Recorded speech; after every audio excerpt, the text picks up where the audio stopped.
This knife is so dull it can barely cut through paper. Most people would toss it in a drawer and forget about it. But before I give up, I want to try a sharpening trick using something most people would never expect an old wheel.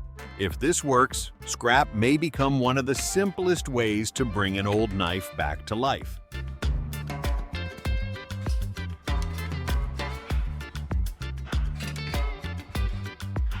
First, we need the part that makes this trick different from ordinary sharpening.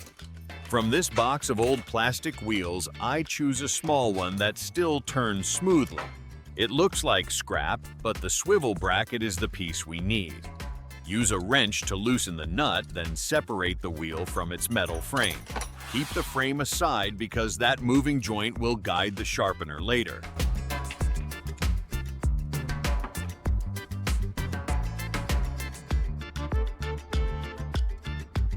Next, prepare a piece of 1-inch PVC pipe. Measure about 6 inches, mark the line, and cut it with a handsaw.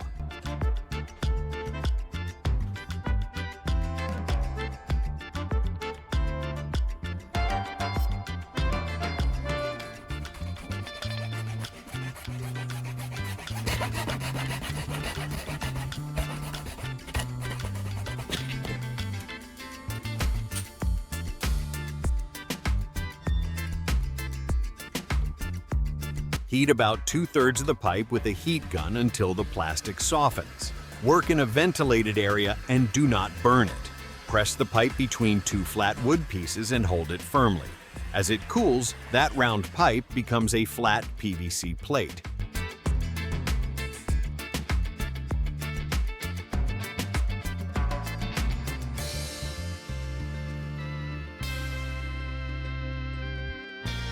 After the PVC cools, turn this flat piece into the moving arm of the sharpener. Use a ruler and marker to make 4 points in a straight line about 3/4 of an inch apart. Drill through each mark carefully. Keep the drill straight because crooked holes can make the arm sit unevenly.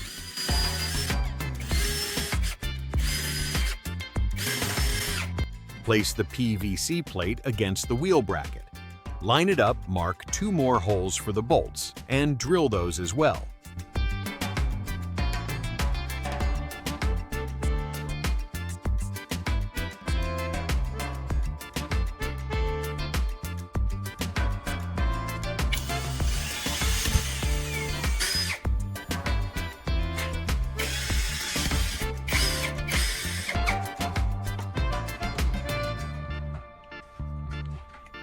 Slide the bolts through the bracket and PVC, then tighten the nuts with a wrench. Do not over-tighten. That old wheel is becoming the pivot joint that controls the sharpening angle.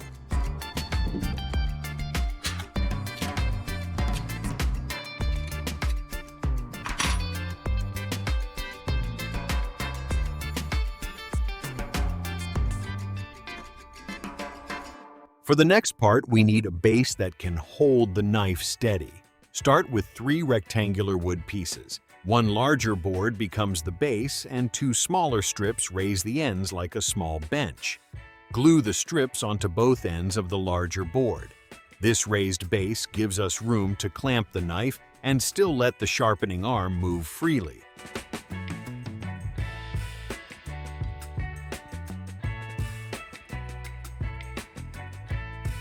Next, place double-sided tape across the middle of the board. Press a piece of old denim onto the tape. This fabric gives the knife a softer surface, adds grip, and helps keep the blade from sliding.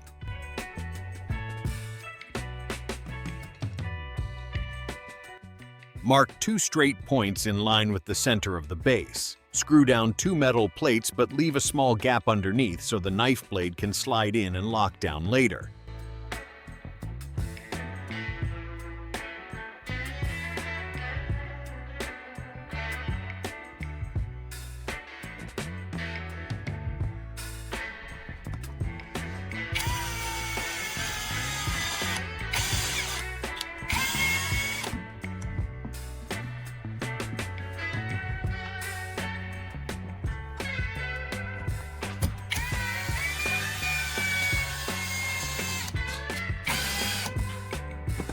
Place a thin wood spacer inside the opening and fix it with super glue.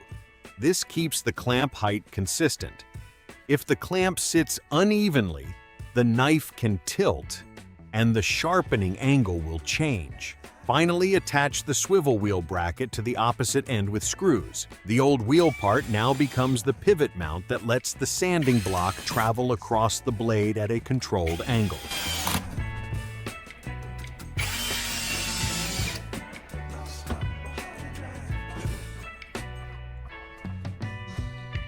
Now, let's build the part that actually touches the blade. Take a small wood block and mark the center point. Drill one clean hole through that mark. Keep the drill straight because this hole will hold the guide rod.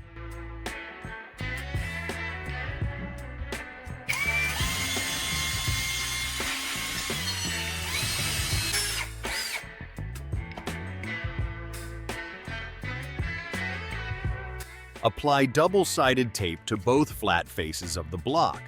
Press P800 sandpaper on one side and P1500 on the other. Mark each side clearly. P800 does the heavier work first and P1500 refines the edge.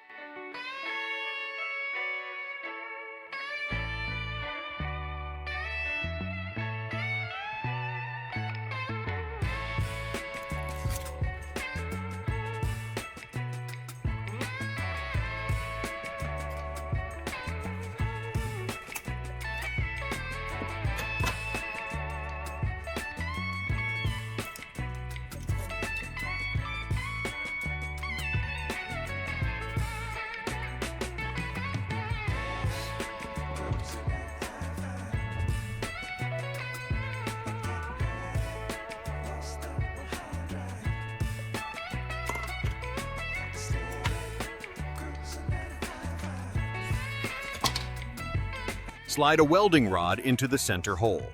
This rod becomes the guide handle, so it needs to sit tight and straight. Fill the gap with baking soda, then drip super glue into it. The reaction hardens quickly and locks the rod in place. Check the joint before sharpening. If the rod moves even a little, the sanding block will wobble and the blade angle will not stay consistent. At this point, we have the base clamp pivot joint and 2-grit sanding block. The dull knife has not touched the sharpener yet, but the system is ready. Now it is time to set the sharpening angle. Use a smartphone angle app and check the slope of the sanding arm. For this knife, we want it around 18 to 20 degrees. That range gives the edge a good balance between sharpness and strength. Slide the blade under the 2 metal plates and tighten the screws with a screwdriver. Do not let the knife shift. If the blade moves, the angle changes and the edge will come out uneven.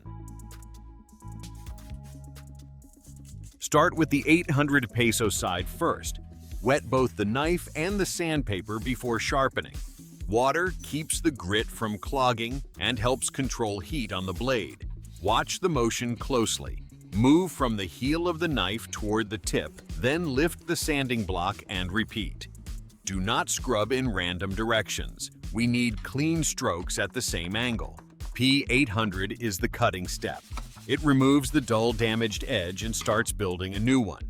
After finishing one side, loosen the clamp, flip the knife over, and sharpen the other side the same way. When you sharpen a knife at home, do you usually use a stone sandpaper or a pull-through sharpener?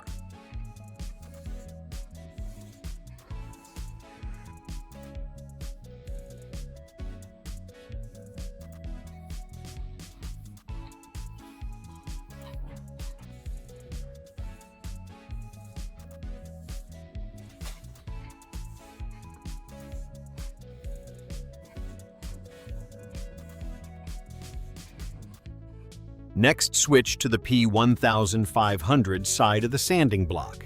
Keep the same angle and wet motion, but use lighter pressure. At this stage, we are refining the scratches left by P800 and making the edge smoother.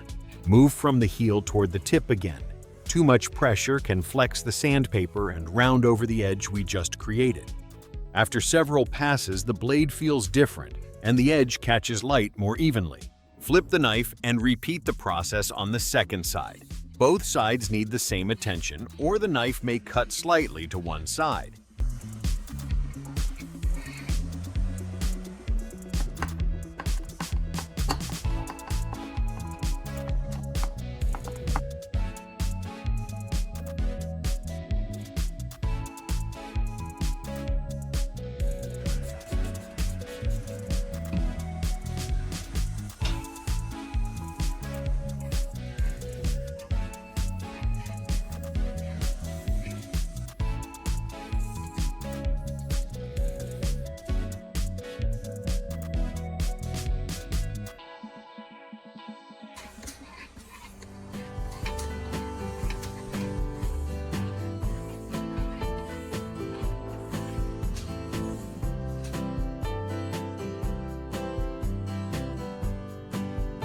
Once the P1500 pass is finished, use the denim strip for a quick cleaning pass.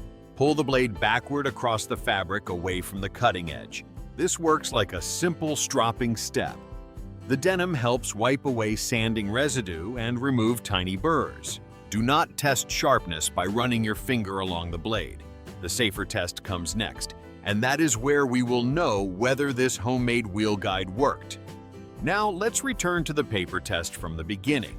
Before sharpening, this knife dragged tore and barely made it through the sheet. This time the edge glides through cleanly. No tearing, no snagging, just a smooth cut. For one more test slice, a ripe tomato. The blade catches the skin immediately and makes thin slices without crushing the flesh. That is the proof we needed.